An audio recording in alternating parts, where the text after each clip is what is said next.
welcome to episode 22.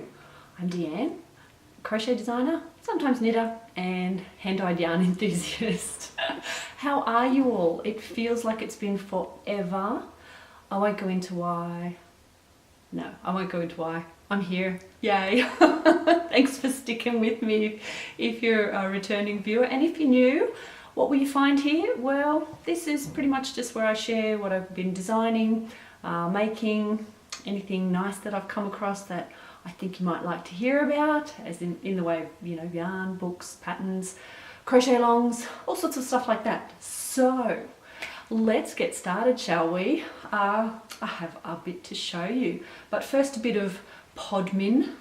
That's podcast admin. Yeah, that wasn't that funny, was it? Anyway, podmin.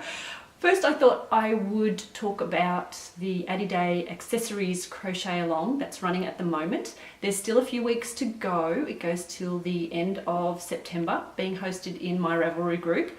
So still plenty of time to hook up an Addydae accessories pattern and join in. I have some awesome prizes, which I'm going to show you.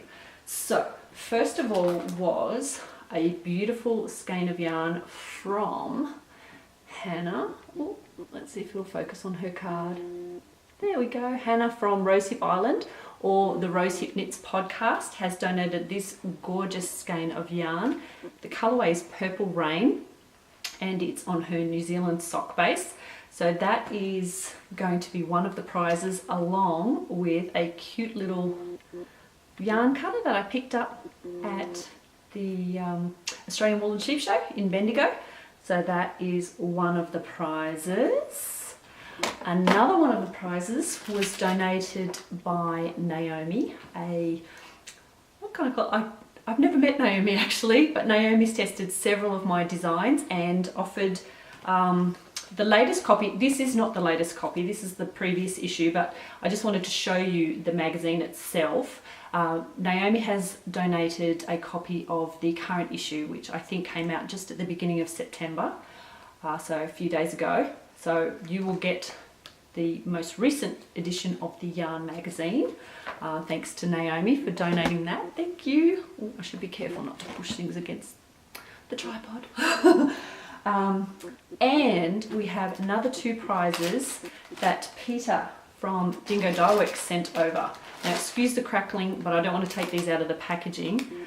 But here is a skein of one of her new colourways on the Jumbuck base, which is the single ply. This one is indigo.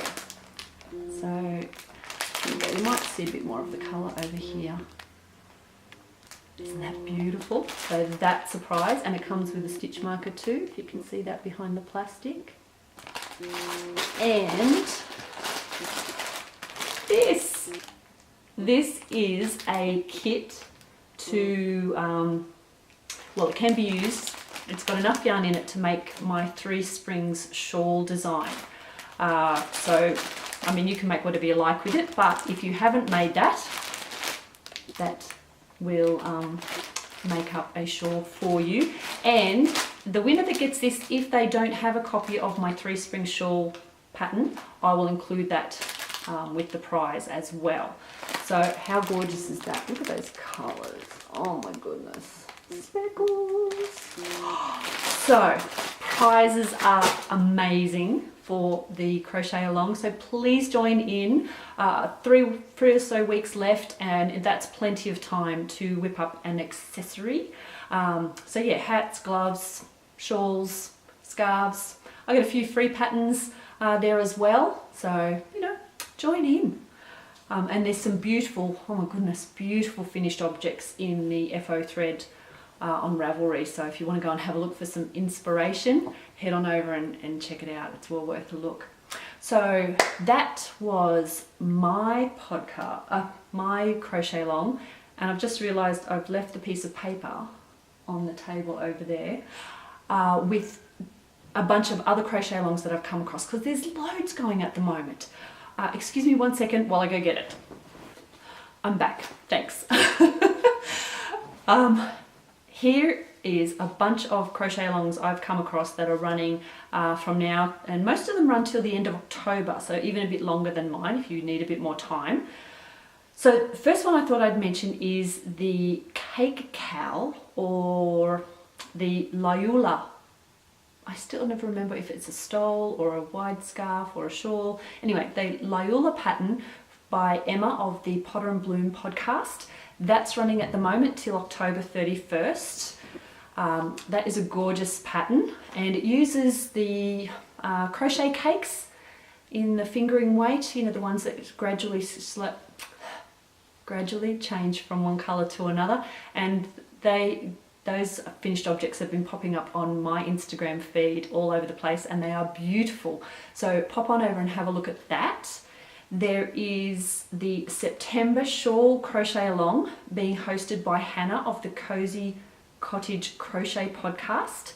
That's running until the end of October as well. So if you're making an Addydae Designs shawl, you can double dip in that crochet along as well if you like. Another one is the Super Simple Tunisian cowl, and that's being jointly hosted by Claudia of the Crochet Luna podcast and Hannah from the Cozy Cottage Crochet podcast.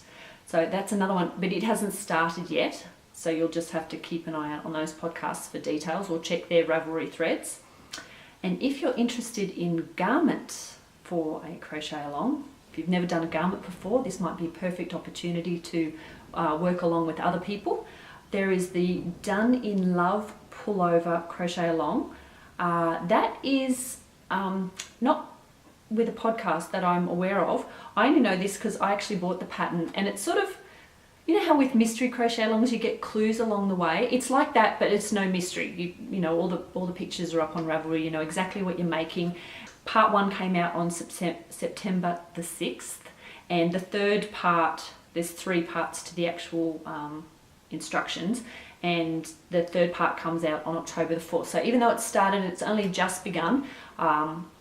So if you've already got yarn in your stash, you know, you could easily keep up with everybody.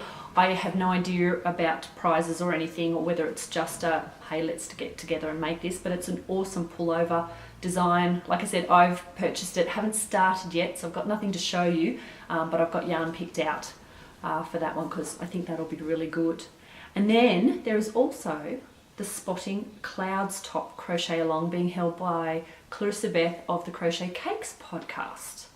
So tons of stuff to get in on the action there. Like I said, I don't know all the details of, you know, whether whips are allowed or anything like that, although I think they've all started now, so if they're all new to you, you should be fine. But check out all those Ravelry threads or podcasts for details. I will put links below in the notes section under the video here on YouTube, so you can go directly to those details and find out what you need to do to join in. So tons of crochet along action happening at the moment, so join in. There's got to be some great prizes on offer. I'm sure there is. So, and anyway, it's nice to work along with other people, particularly if you're new to, like the Tunisian, it is for beginners, I believe, that one that Claudia and Hannah are hosting, or for garments. If you've never crocheted a garment before, could be good to, for the first time, to be doing it with someone. So yeah, how about all those? All right, so what have I been doing besides keeping up with all the cowl details? I have a few finished objects to show you.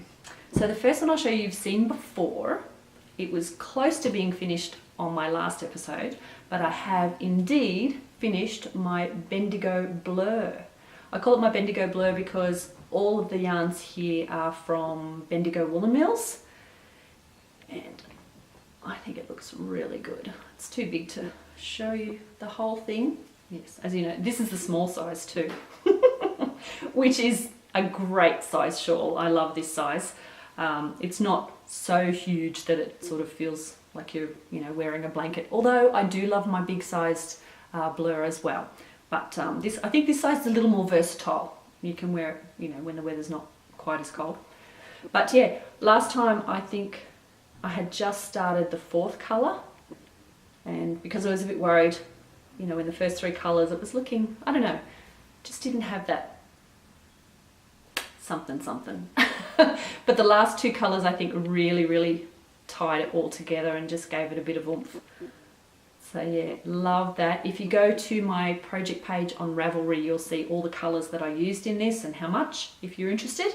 But absolutely loving that one. I've worn it several times, as you know if you follow me on Instagram. But you'll be pleased to know I have now woven in woven in all the ends. Hurrah! So it's a true finished object now.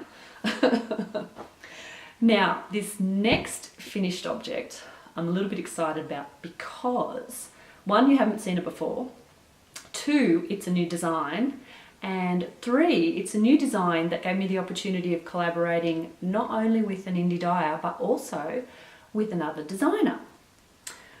So, with no further ado, now before I show you, if this looks a little familiar, this design, even though I said I haven't shown it to you, it probably is, because I got to work along with Amber O'Brien, who is a Melbourne-based knitwear designer for this design. Now, if you're familiar with Amber, you know she has some fabulous knitted designs. Even if you don't knit and you simply want to, you know, enjoy some like drool-worthy designs, she is just amazing. Her designs are just stunning. So go and have a look, even if you don't knit. Seriously, you should just go and have a look. Anyway, a while ago, Amber contacted me and asked me if I would be interested in doing a crochet version of one of her designs. So, of course, I said yes. And this is the crochet version of her Sea Dragon Shawl. So it's a little hard to fit it all in as well. It's quite long. But yeah, I'll put a picture up of Amber's, the original knitted version.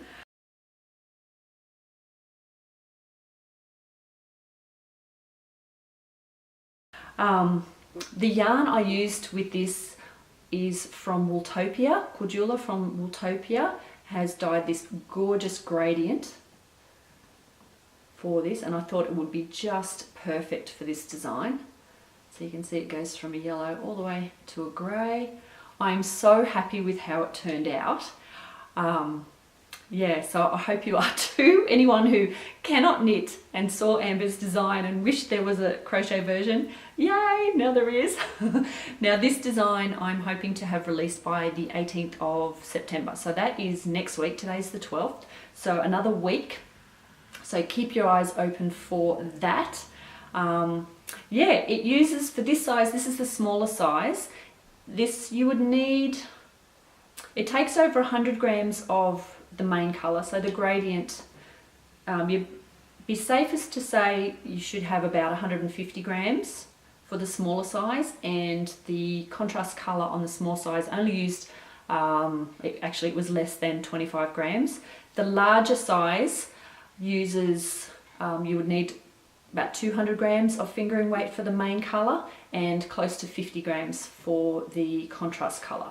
So plenty of, well, there's options there for sizes. Plus, as you can see, this design will be awesome for using up leftovers and just doing, you know, each wedge in a different colour. So yeah, that's my Crochet Sea Dragon. I kept the same name as Amber's knitted version because it is her design. I'm not claiming to have come up with the inspiration for it. It is a crochet imitation of the knitted original, so I don't want to take anything away from Amber's original design. I was just delighted to have the opportunity to do that, and I hope Amber's happy with the crochet version as well. So thanks Amber for trusting me with your original idea, and yeah, I hope there's lots of crocheters out there that would like to get their hands on that one and yeah, get an Amber design really, but hook it instead of knitting it. So yeah, so keep an eye on my Instagram. I will let you know when that is available on my Ravelry store. So they are my finished objects, which I'm pretty excited about. I do have one. Well, it's nearly finished. I still have to weave the ends in. I made the large version of the Sea Dragon as well. Now this one's quite big. You wouldn't believe it, there's only 4 panels difference between the large and the small, but it really makes a big difference in the finished object, as you can see. Now this one isn't blocked, has all the ends yet to be woven in. I only finished it yesterday, so I didn't want it, I would have loved to have blocked it in time to record, but it wouldn't have dried in time. So this one is made using, it's not a gradient, it's using Adagio Mills yarn. Nadine from Adagio Mills sent me a while ago a set, I'll call it a set, but it was like a gradient set, separate balls of yarn, but going from the really lighter colour, you can see it changing there, and it slowly gets darker, and then into this almost black for the end. And I thought, perfect. So here is an example of what you can do with separate balls of yarn if you don't necessarily have one big gradient ball to use. So yeah, it worked out really, really well. I will have to get all these ends woven in. That's the only bummer when you're using using separate balls of yarn, because with the gradient you can carry the yarn a little float behind the spines, so you don't have as many ends to weave in, which you know I don't enjoy. But anyway, some projects are worth it, so I'm really happy with how this turned out.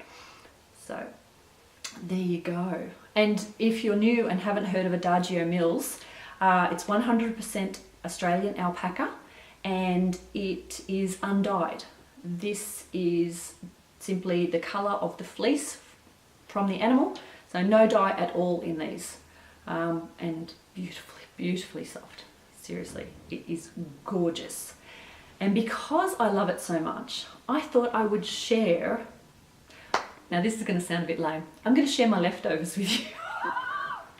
But I thought if there's anyone there that hasn't had the opportunity of trying Adagio Mills and would like to, these, hang on, let me grab them.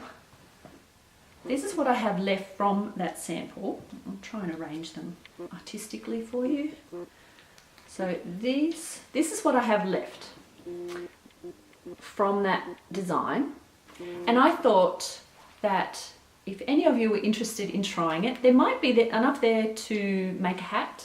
I'm not sure, I didn't actually weigh it, so I'm not entirely sure what the yardage would be on that, but it'd be close to make a beanie with, I think. Anyway, you can make whatever you like with it, but I thought if there's someone that would like to try it, I'm happy to send this to you and let you try it for yourself. It is absolutely gorgeous, so I'm happy to share the love and yeah, be delighted to get someone else the chance to see how soft it is in real life. So yeah, comment below and let me know if you'd be interested in my leftovers. I'm so generous, aren't I? But yeah, I thought you might enjoy that. So let me know, and before the next podcast, I'll choose somebody and post these out to you so that you can get to try Adagio Mills for yourself. So they are all of my finished objects. I do have some whips that are a little bit different to, well, one that's different to last time because you have seen it before, and then a new couple of them. So firstly, I think I'll show you this one. This is the skirt I was making for Imogen, my Calliope design.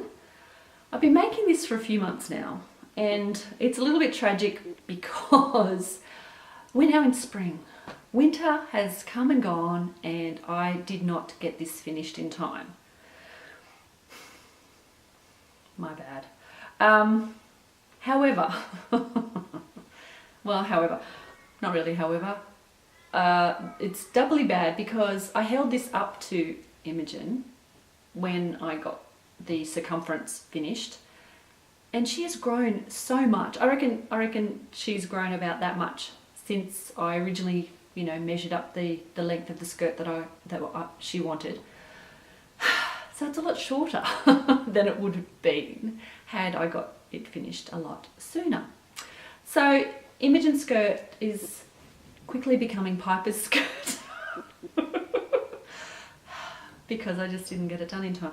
So she may get an opportunity. I mean, it's not like it's a micro mini skirt on her at all, but given that winter's over, the opportunities for her to wear it, if I get it finished, are greatly reduced. However, here in Canberra we tend to get some very cold spring days, so even though we're into spring now, we'll still have some cold days, so she may get a chance to wear it before she grows anymore. So anyway, enough about that. I finished the circumference, so it's joined now, and I will show you, if I can find it, the seam, because it's got a really nifty invisible seam, because this is entirely single crochet and I didn't want you to be able to see where I had seamed it. So can you see it? It's actually there. All right, hang on. I've got to find where it is. Okay. It's actually that line just running under my finger there, which is, hang on, it's really hard to cover up my eyes so that the camera focuses on the right thing. But in any case, the seam is just there. So it mimics the single crochet stitch perfectly, well, almost perfectly. I mean, you can still, you have to really look hard. As you can see, it took me a while to even find it. So yeah, nice invisible seam on that one. The colours played really, really well. I've just got to do the waistband and the lower lacy edging, and Piper / Imogen will have a new skirt.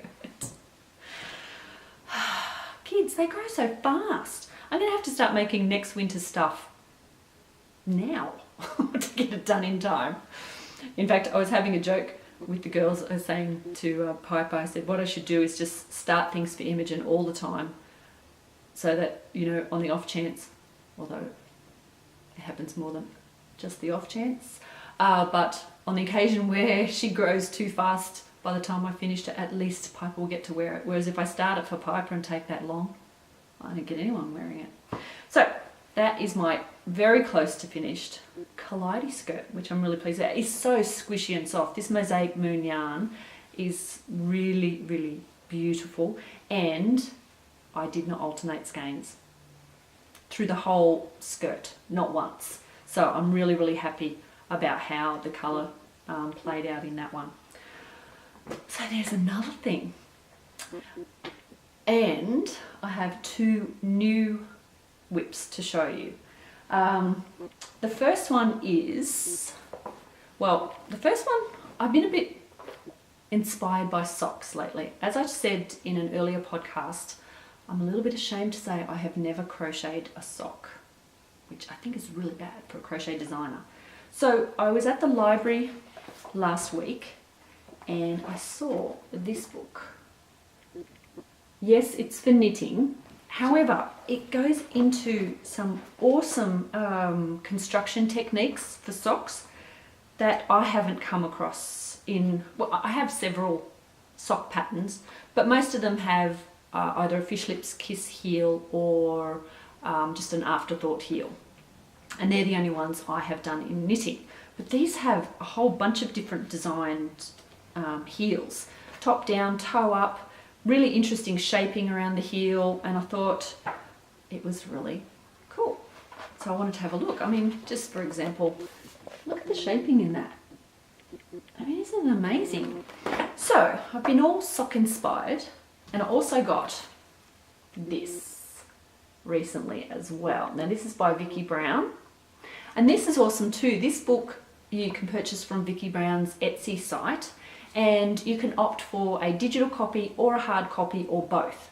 So I got both. Obviously, depending on where you are, this comes posted from the UK, so the hard copy can take a little while longer to get to you, understandably. But it's fantastic, and it's got all the designs pictured there, and that one uses several techniques as well, an afterthought heel, heel flap and gusset, lots of different ways. So loads and loads of sock inspiration going on at the moment. So of course I had to start a sock. But being the designer crazy person that I am, of course I couldn't just follow someone else's pattern. I've wanted to come up with a design at the same time, haven't I? So this could be an epic fail on my part. I really don't know how it's going to go, but I'm going to try it. So because I've been having so much fun with my brioche, I thought I'd do a brioche sock. So this is how much I've done. I'm not 100% happy with it just yet. The toe box, I don't know if you can tell, but it kind of twists a little bit. That's quite possibly just the nature of crochet stitches in the round. So yeah, don't know whether I can fix that or not, but it is bugging me a little. And at the back you can see, because I decided not to do the brioche on the back, because I wasn't sure how it would feel underfoot. But anyway, so that's the back at present, which is just striped. And you can see I did a few rows with the main colour in half double crochet and then changed just to single crochets. So it's working well so far. So I'll keep you posted as to how I go with that. But I'm a bit excited. It feels very firm on my foot, which I like, because I find that, well, my knitted socks, I don't know if this happens to everybody, but the socks I have managed to finish for myself go very loose on the foot. Whether or not that creates an issue when it comes to the heel area, and whether or not it's too tight, I don't know. And whether or not I'll be able to get around that, I don't know. This is an experiment, so I will keep you posted how I go with my brioche sock design. So that's been a little bit fun, because yeah, I've never crocheted a sock before, so I am having a little bit of fun with that one. Now I'm just going to pause my camera and restart it. Excuse me one second. Sorry about that. I just I've got my Canon back, so I'm recording again on my proper camera, and it only records up to half an hour at a time. So I had to stop and start it. Where was I? Oh yes, I was still in my brioche. So brioche sock happening.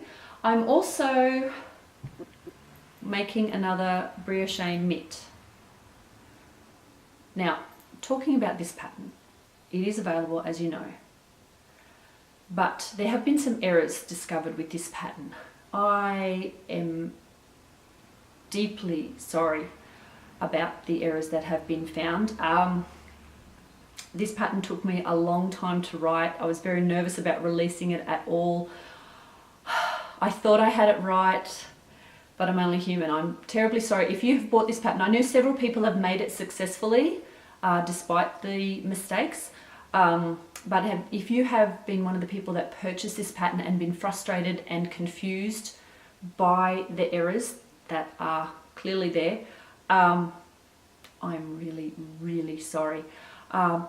So what I've been doing is making it again myself and reviewing the instructions, correcting the mistakes that have been pointed out to me, and also I've revised a few sections and hopefully made them a little clearer. If you have been confused by this, stay posted. The review or the updated version will be out shortly, and I hope that fixes it up. I'm terribly sorry and deeply embarrassed about that. I'm very much a perfectionist, but like I said, I am human, and yeah, mistakes happen, and these mistakes slipped past the testers as well. So apologies for that, but please, if you've got any of my patterns and come across something that you don't think is quite right, or you think is an error, or you're confused by, please, please, please get in touch with me. I am more than happy to help. And it helps me too. Sometimes I can't see the wood for the trees. You know, I can be making something and writing instructions up and I know what I'm talking about. But someone new and reading it from the other side can look at it and go, hang on, that's not making sense, or that's wrong. So please get in touch with me. Message me on Ravelry or email me. But yeah, let me know, and I'm more than happy to help, and would very much appreciate you letting me know if you have come across an error so I can fix it. And then yeah, if you've purchased the pattern on Ravelry, as you know, you get the updated version with the corrections. So I'm so sorry if that's messed anyone around. I really, really am. But aside from that, I have worn my other pair a couple of times when it was really cold the other week, because we had a lot of snow on the mountains in the last couple of weeks, and with the wind blowing straight off the Brindabellas into Canberra, it was chilly, and so I wore my Brioche mitts, and they're really warm. I didn't realise, I knew that, I had a pretty good idea, because it's quite a thick fabric. As you can see, it is like a double layer. But they're toasty. So if you're in the Northern Hemisphere coming into the colder weather, these would be great when they're corrected. All right, again, I'm sorry. Enough of that, moving on. Speaking of my brioche, I thought, on a happier note, you know my 90 degrees cowl, and that's out. A few days ago I posted a picture on Instagram of me wearing this version, which, as you can see, apart from my hair, as you can see, is a lot heavier. Yes, this is not in fingering weight like the pattern says, and it's a completely different size, and the stitch pattern is different. Now, what I thought I would do, because a few people asked me about it, this was in fact my very first prototype. So you can see with blocking, because I still haven't blocked mine, with blocking you can block out the curl if you don't like it, lays perfectly flat. What I thought I would do was put some suggestions for making a few customized versions, or a few options for your 90 degrees cowl if you want, such as the 2x1, I'll call it ribbing or brioche, 2x1 brioche, I don't know whether that's even a thing, but that's what we'll call it. Options for sizing, I mean obviously you can use heavier weight yarn if you want to. Really it's got there's a lot of variations you can make to this to make it a lot more fun. You don't even have to stick to two colours. I mean, you could theoretically have one main colour and chop and change it, which would end up looking like this. Chop and change, when I say chop and change the contrast colour. Going ahead of myself. So this was actually using, it wasn't variegated, it was not a gradient either. Slow colour changing, I'm just going to say it changed quite slowly, but it ended up, because it was quite a big item, it looks striped. But theoretically that's what it could look like if you just changed the contrast colour throughout whenever you felt like it. So, you know, I'll put together a PDF and I'll attach it to the 90 degrees pattern on Ravelry, and anyone who's already bought it will get it as a bonus, and then it'll be there for any future purchases as well. But I just thought it would be fun to have options, and I didn't think it warranted like a separate pattern. I don't want to charge you a separate pattern just to say, you know, do two main colour stitches and one contrast colour. I just thought I'd put it in as a bonus option PDF. So keep your eyes out for that. When I get it organised, I will add that to the 90 degrees cowl pattern. So I hope you like that. That's it. I feel like I've been talking really, really fast. I'm sorry if I have. I really shouldn't drink coffee before I record. But anyway, so I don't have a lot more except to show you a little bit of stash enhancement I had. And I got some awesomely happy mail. Check out this fabulous bag. I'll have to bring it further away for you to see it. I was sent this beautiful bag from Anne all the way over, she's all the way over in Perth, but we met at the Australian Wool and Sheep Show, and she sent me this gorgeous bag. How cool is that? I got such a surprise in the mail when I received it. So thank you, Anne. I have been using it. My Adagio Mills alpaca sea dragon has been living in it while I was making it, so I've made very good use of that. But yeah, isn't that beautiful? And check out the lovely lining fabric. It was just adorable. I had to share it with you because that fabric was just too cute not to share. So that was a very happy mail day, and Anne was so sweet. She even sent some cute things for the girls to enjoy, which they have been using. Thank you. The other thing, now this is stash enhancement. No doubt if you are on Instagram, you have seen all the craziness going on over cake yarn, or yarn cakes, or I think cotton flowers is one, the sheepy's, I don't know how you say that, sheepy's whirl yarns. I know Cartier have their version of the crochet, no, it's not just crochet cakes, of the cake yarn. I was in Lynn the other day, which is one of our big box craft stores, I suppose you could call it. Maybe, I think the US equivalent might be like Michael's. But anyway, Lynn Australia, and they had these. So, illusion cakes. Now they had several different ones there. They had wool ones and big chunky acrylic yarn ones, but these ones are your fingering weight equivalent as far as weight goes. But check out the gradient in that. Isn't that beautiful? Now the way these work, and I think these are the same as how the sheepy's whirl cakes work and the cotton flowers cakes that you can get on Etsy. They use, I don't know if you'll be able to see it, but can you see there? Maybe not. There's several strands, and apparently, because I haven't used one yet, apparently it changes one strand at a time, and that's how you get the beautiful gradual colour change. Now these are 75% cotton and 25% polyester, which is why it caught my eye, because as you know, we're heading into warmer weather now, and it just appealed to me. I thought it would make a beautiful lacy something, and being primarily cotton, I'll actually get to wear it. But look at the other colours. There were even more than this. I couldn't resist, because $12. 12 Aussie dollars. I mean, what a bargain. And there is 600 metres per ball. So $12 gets you 600 metres of a beautiful cotton acrylic gradient. And that's why I got several. Aren't they beautiful? I couldn't resist. So I can't wait to try one of these. So these were a complete and utter impulse buy. I had no pattern in mind or anything, planned for them when I bought them. But a couple of days later, I got a message on Ravelry. The lovely Emma from the Potter and Bloom podcast sent me her Loyola shawl pattern, which uses the cotton flowers cake, which I'm pretty sure is very similar composition. Maybe it's cotton and wool, I don't know, but in any case, it's the beautiful gradual colour change yarn cake.